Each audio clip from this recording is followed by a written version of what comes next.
So let me go ahead and take you guys through the process of actually listing and organizing these comics. So first up, I just took it out of the bag and board that it was in because we need to go ahead and scan it. Now, unfortunately, there is a piece of tape on the front of that, which really sucks, but I'm not even going to try to take that off because that is definitely going to go ahead and rip it. But let's go ahead and open up the printer and throw this comic in. So I go ahead and line it up as best as I can there. So now that we have the scans there, let's go ahead and put it back in the board bag.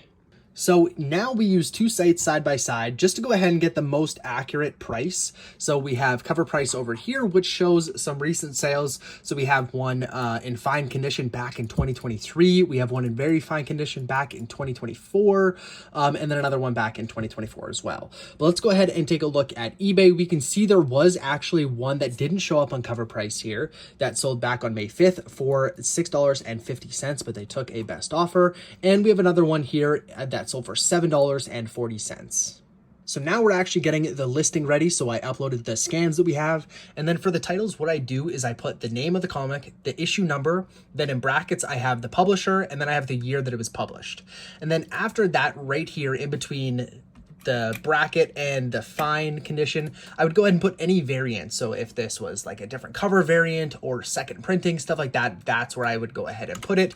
But there's none of that. So I just go ahead and put the condition that I'm estimating, which is fine, which is about a 6.0. Other than the piece of tape there, the comic is in pretty good shape, but the tape is going to take off quite a bit. Next up, I go ahead and number the comic, and that one's number 1881.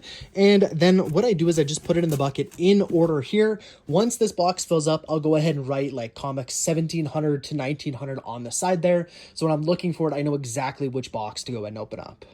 So then for the description and stuff, I actually just wrote on the condition here, has two small strips of tape on the front cover, like I showed you guys there earlier. And then I use AI to write the description, plus I go ahead and copy and paste the condition there. And I think for pricing, we're going to go and do $7. I do run promotions twice a week, and I have offers turned on so people can go ahead and send me a lower offer. But looking at these past sales and the ones that we looked at on eBay, I think $7 is fair, but I'd be willing to come down to $6 or maybe even $5.50. And there we go. The listing is completely done. The photos look amazing. The scans are just so much better than taking photos with your phone. And we got it up for $7 and everything looks good.